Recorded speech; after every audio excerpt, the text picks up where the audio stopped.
Good evening. I am truly honored to be here with you tonight, and thank you to the Foundation for inviting me, and thank you all for sharing in this moment. We are here in the memory of Sergio Vieira de Mello and the 21 other men and women, most of them UN workers, who died with him in the bombing of the UN headquarters in Baghdad, August 2003. We remember all those who died to acknowledge each valuable life cut short and the families who share, even today, in their sacrifice. We also remember them for the power of the example they set. Brave individuals from 11 different countries working to help the Iraqi people at the direction of the United Nations Security Council and on behalf of all of us. This is sometimes forgotten, that in serving under the UN flag, they died in our names, as our representatives. And at their head, Sergio was a man of extraordinary grace and ability, as many who knew him will testify. A man who gave 30 years to the United Nations, rising from a field officer to High Commissioner for Human Rights and Special Representative to Iraq. From Bangladesh to Bosnia to South Sudan to East Timor, he spent the majority of his career in the field, working alongside people forced from their homes by war and assisting them with his skill as a diplomat and a negotiator. Perhaps the greatest testament to his contribution is how much his advice would be valued today.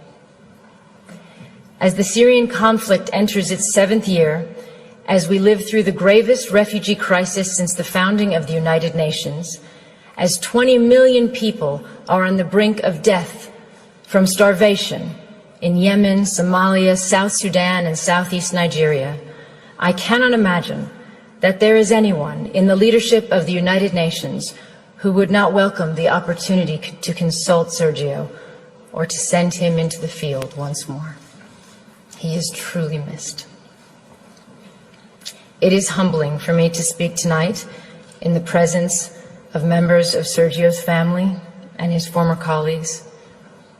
I never knew Sergio, but I have stood before the plaque in the place where he died. I felt profound sadness at the fact that the conflict in Iraq, the source of so much Iraqi suffering to this day, had claimed the lives of men and women whose only intention was to try to improve a desperate situation. But I also saw clearly the value and nobility of a life spent in service to others.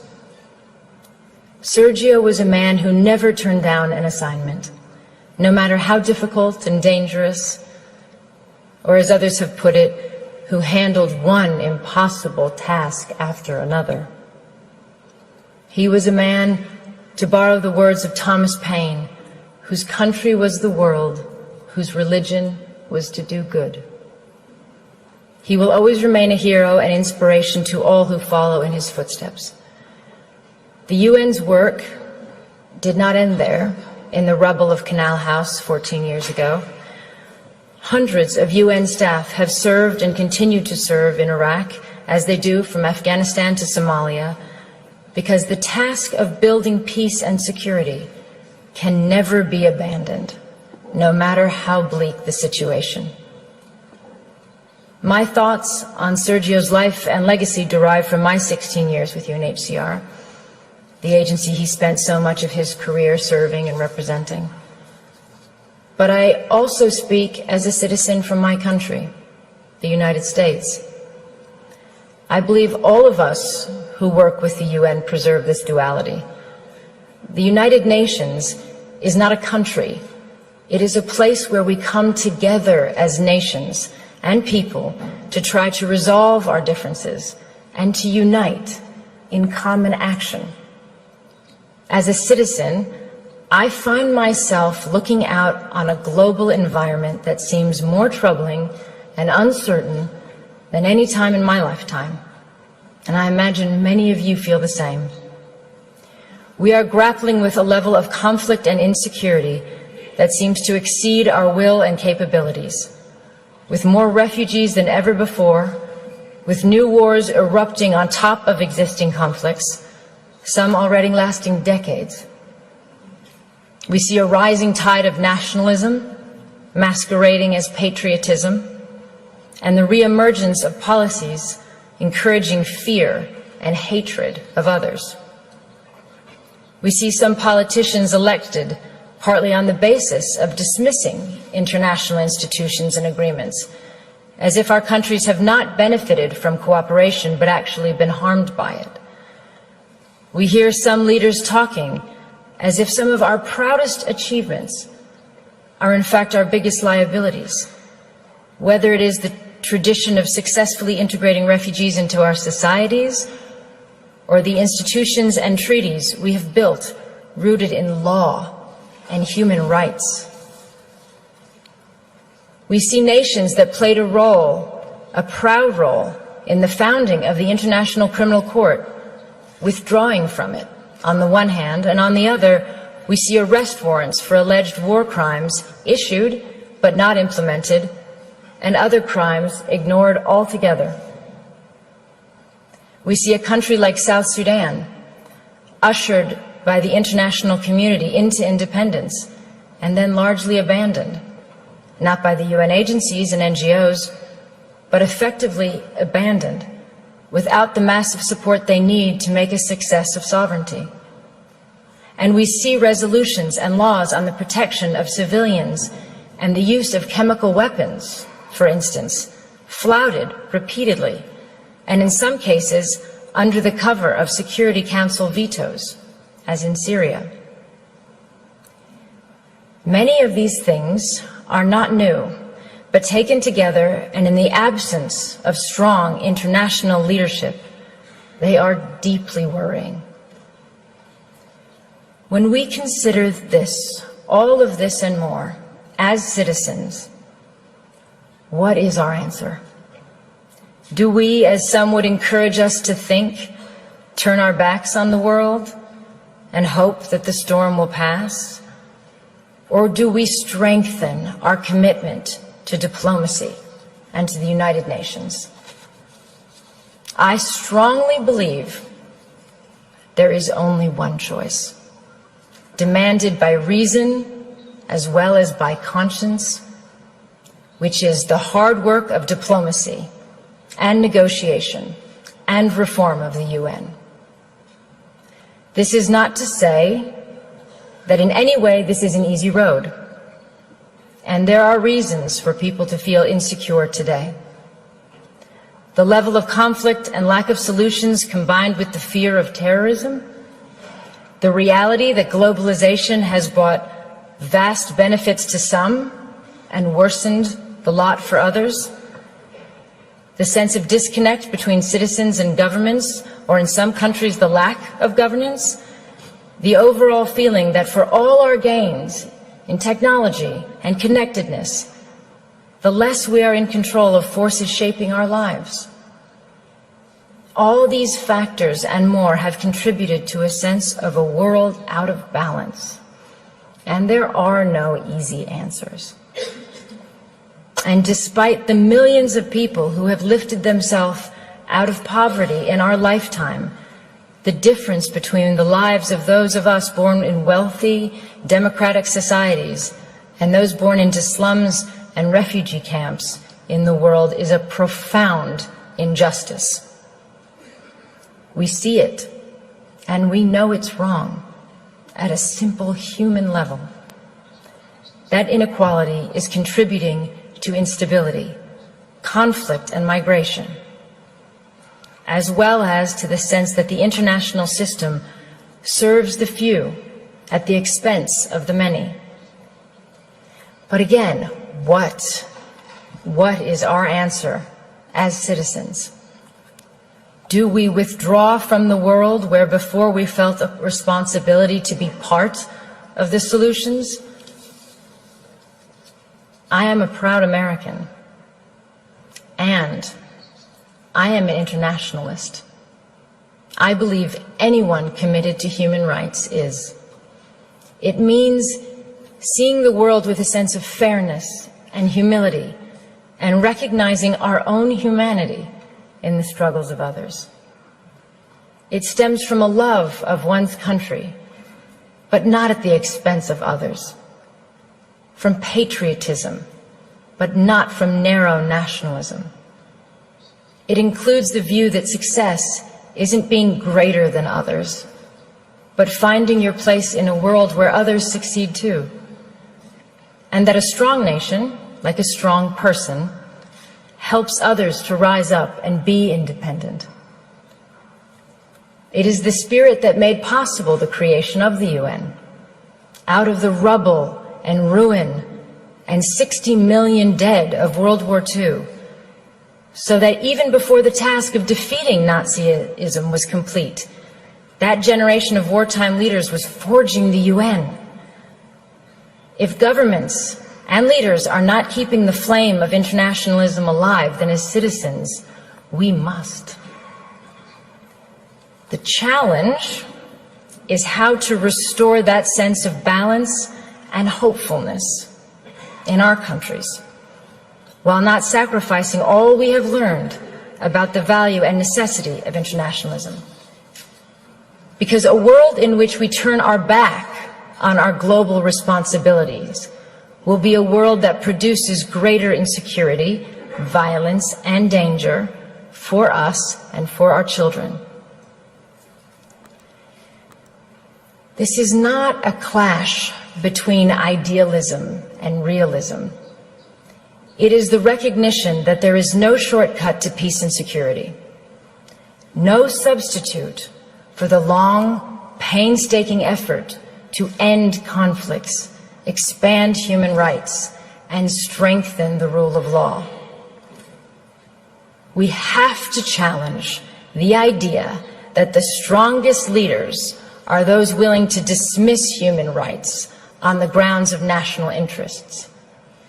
The strongest leaders are those who are capable of doing both. Having strong values and the will to act upon them doesn't weaken our borders or our militaries. It is their essential foundation.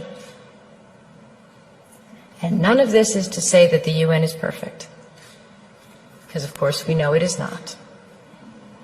I have never met a field officer who has not railed against the shortcomings, as I imagine Sergio did in his darkest moments. And he, like all of us, wanted a UN that was more decisive, less bureaucratic, and that lived up to its standards. But he never said it was pointless, and he never threw in the towel. The UN is an imperfect organization because we are imperfect. It is not separate from us.